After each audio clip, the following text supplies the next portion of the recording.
February 25th, 1957, the body of a young boy, estimated to be around 4 to 6 years old at the time, was found in a wooded area of the Fox Chase neighborhood of Philadelphia, wrapped in a cheap flannel blanket and placed inside of a large cardboard box.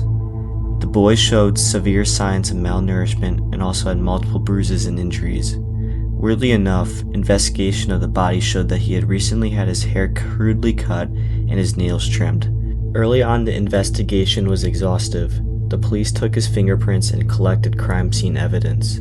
Inside of the crime scene, they found important items to the investigation. They included a man's blue corduroy cap, a child's scarf, and a handkerchief marked with the letter G. An autopsy was performed on the boy by Dr. Joseph Spielman, Philadelphia's chief medical examiner. Spielman's report contained many intriguing details. The victim's right palm and the soles of both of their feet were rough and wrinkled, which suggested that they had been submerged in water immediately before or after death. When exposed to ultraviolet light, the boy's left eye fluoresced a bright shade of blue, indicating recent exposure to a diagnostic eye used in the treatment of a chronic eye disease. Spielman attributed the boy's death to head trauma, probably inflicted with a blunt instrument, but he could not rule out that damage had been done by pressure, which prompted some of the investigators to suggest that fatal damage had been inflicted by someone squeezing the boy's head when he was given his last botched haircut. Theories emerged of who the child was. One early theory in the case focused on a foster home located just over a mile from the empty lot where the child's body was discovered. In 1960, Remington Bistro, an employee of the medical examiner's office who remained deeply invested in the solving of the mystery of his death in 1993, contacted a psychic in New Jersey for insight. The psychic described a house that appeared to resemble a foster home. When Bristol later brought her to Philadelphia, she immediately pointed out that it was the same residence. Convinced this was significant, Bristol continued his own private investigation. During an estate sale at the foster home, he found what he considered compelling clues. A bassinet similar to one sold at JCPenney, the type thought to be connected to the case, and blankets hanging around that resembled the one used to wrap the boy's body. Bristol developed a theory that the child may have been the biological son of the foster father's stepdaughter. He believed that the stepfather may have been involved in a sexual relationship with the girl, resulting in a hidden pregnancy. According to Bristow's theory, when the child died accidentally, the stepfather disposed of the body in order to prevent the scandal of the girl being revealed as an unwed mother, which carried heavy social shame in 1957. However, the police could not establish any direct evidence linking the family to the child. In 1998, Philadelphia Police Lieutenant Tom Augustine, who still oversees the case, and members of the Vidocq Society interviewed both the stepfather and the stepdaughter, who were by then married to each other.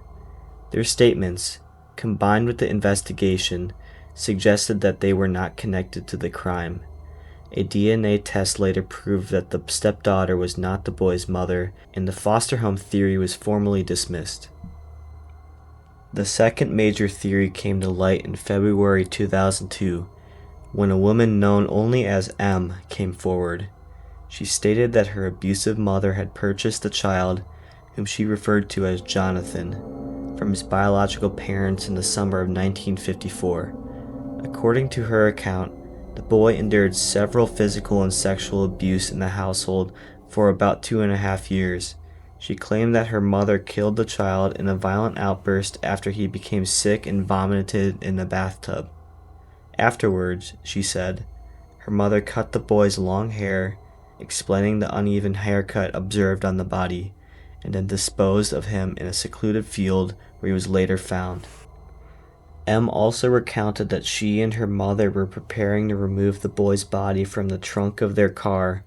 A man drove up and offered help. They ignored him, and he eventually left. This detail aligned with a private statement made by a male witness back in 1957.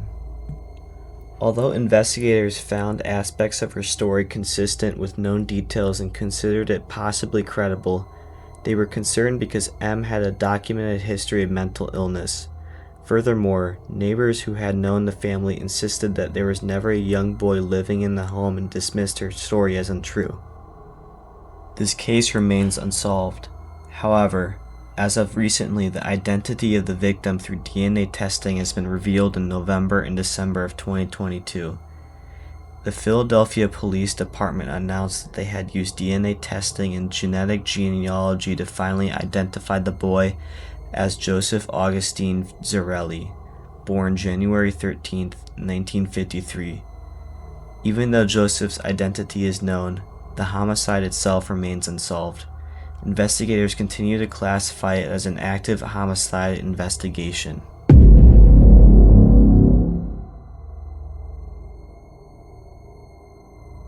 Eliza Lam was a 21-year-old Canadian student who disappeared in January 2013 while staying in the Cecil Hotel in downtown Los Angeles. She was on a solo vacation from Vancouver, traveling along the west coast of the U.S. 2 weeks into her stay, after guests complained of low water pressure and strange-tasting water, the hotel staff discovered her body inside one of the rooftop water tanks. The part that was so weird of why she was found in the water tank is the doors to the roof required access points that were normally locked or alarmed. During the investigation, police released security camera footage from inside the hotel elevator that showed Eliza behaving in a strange and erratic manner, pressing multiple buttons, stepping in and out of the elevator, and gesturing as if someone was nearby. The unusual footage went viral online and fueled widespread speculation, ranging from mental health struggles to theories of foul play or even supernatural.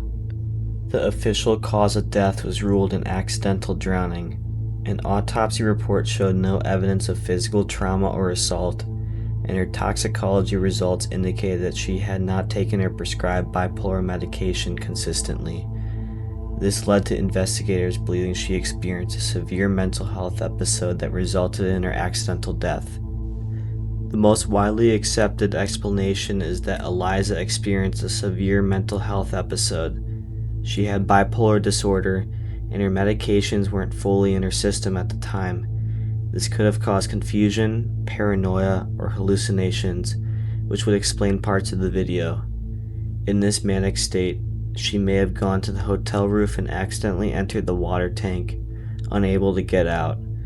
Inside of the autopsy, there is no evidence of physical harm or assault, which supports this as an accidental death. Another main theory is the belief that someone else was involved, and foul play occurred. The elevator footage showed Eliza acting strangely, which led some people to think she was being followed or interacting with someone off camera. People also questioned whether she could lift the tank lid by herself. It is estimated that the lid weighed around 15 to 30 pounds, which makes it impossible to open. There were also no signs of struggle, and the lid was found open, not closed. No physical evidence has ever supported murder, however, it is still a possible conclusion. Something that has caused a wide interest in the case is the fact that the Cecil Hotel has had a reputation for tragedy, violence, and serial killers staying there in the past. One serial killer who used the hotel as his home base of sorts was Richard Ramirez.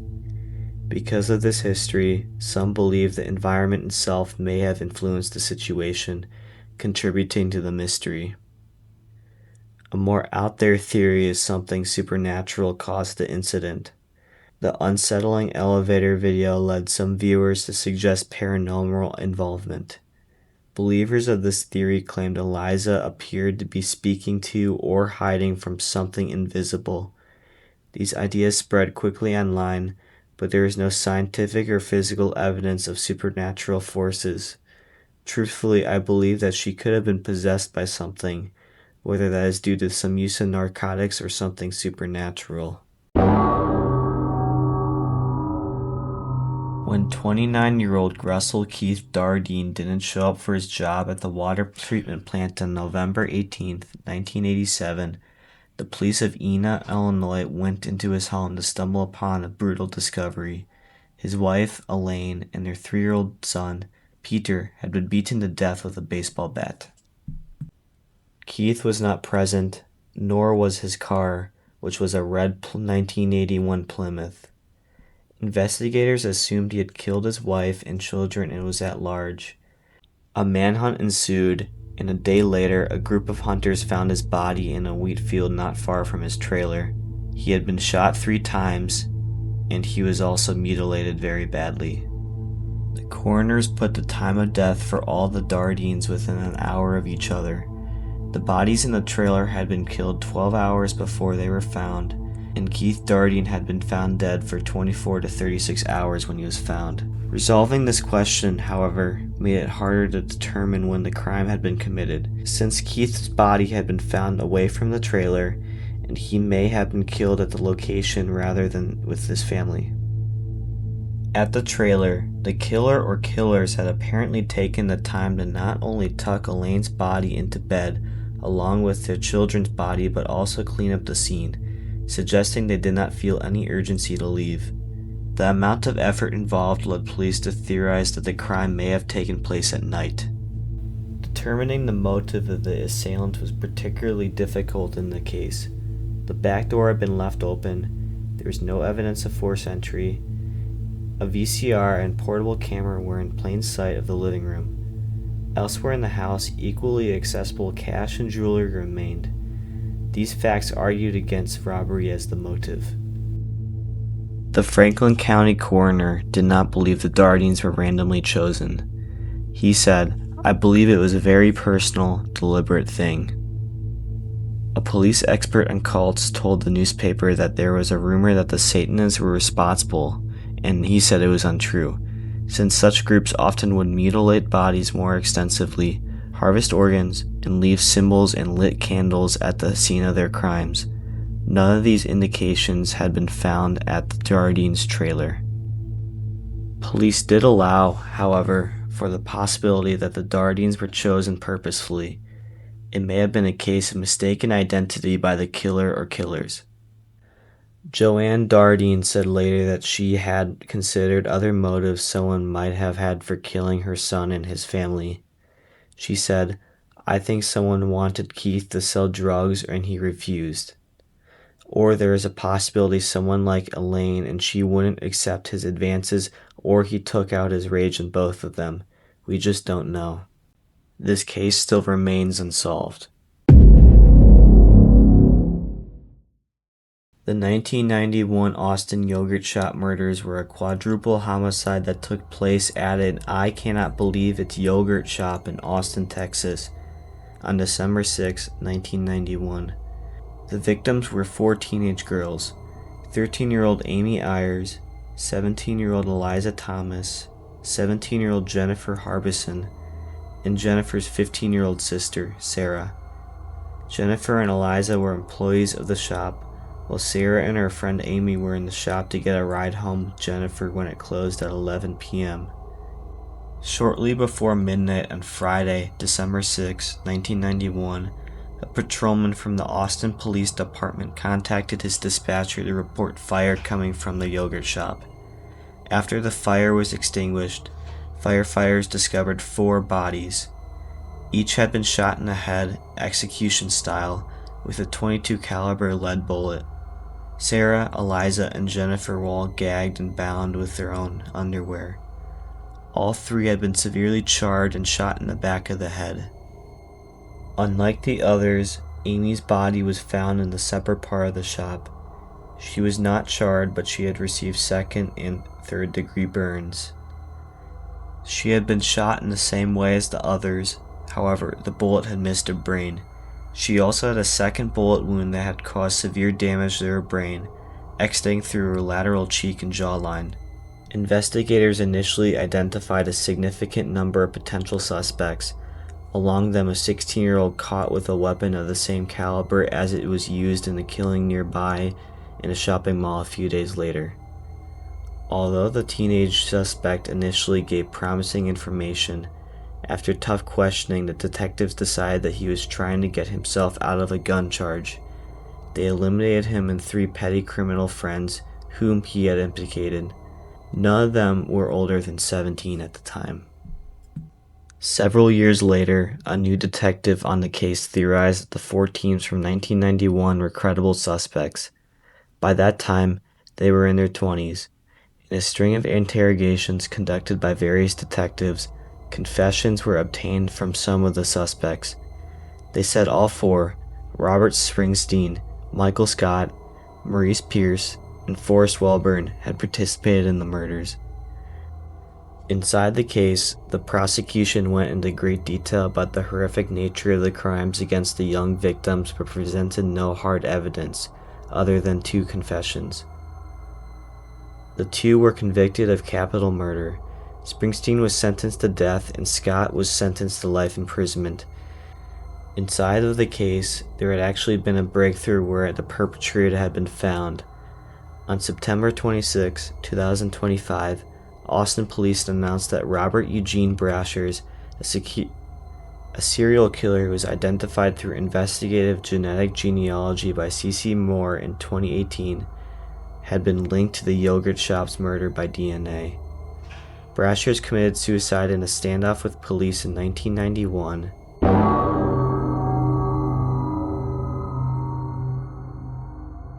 JonBenét Patricia Ramsey was an American child who was killed at the age of 6 in her family home at 1 p.m. Detective Arn asked John Ramsey and Fleet White, a family friend, to search the house to see if anything seemed amiss. They started their search in the basement. John opened the latch door which Officer French had overlooked. His daughter's body lay in one of the rooms. JonBenét's mouth was covered with duct tape. A nylon cord was found around her waist and neck, and her torso was covered in a white blanket. John picked up her body and rushed upstairs. An autopsy revealed that JonBenét was killed by strangulation and a skull fracture. The official cause of death was asphyxia by strangulation associated with trauma. There was no evidence of SA, but it could not have been ruled out.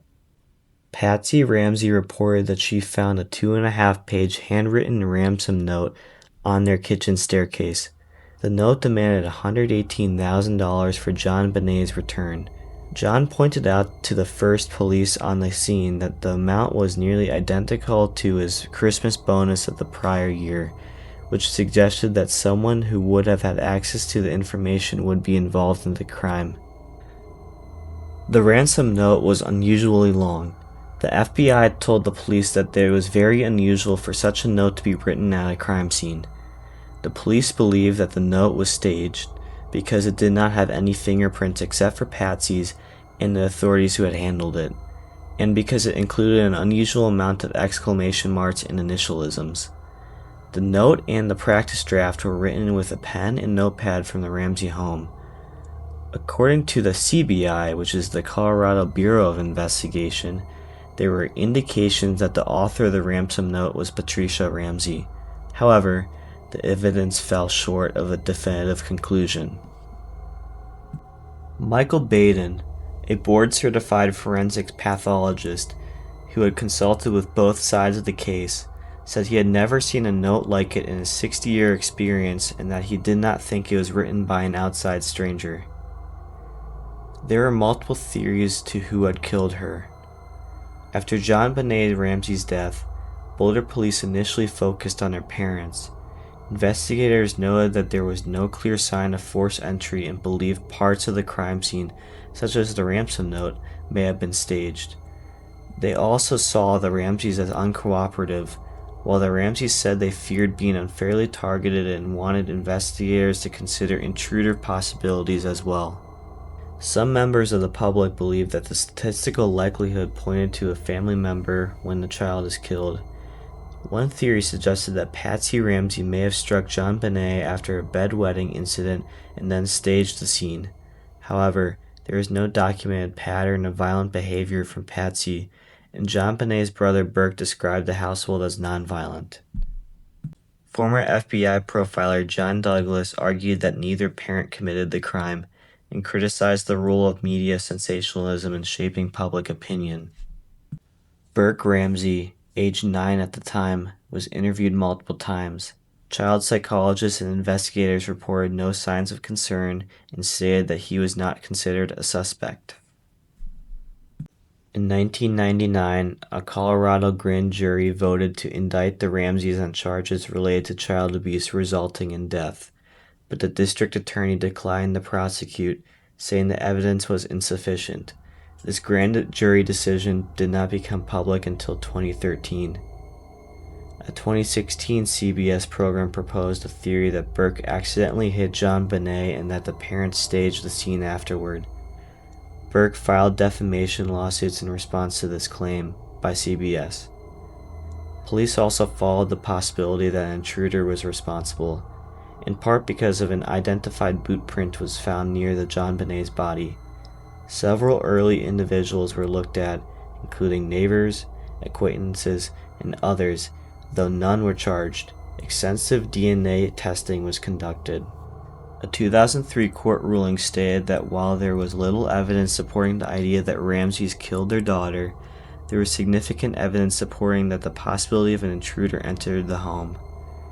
Detective Lou Smith, who joined the investigation, strongly supported the intruder theory.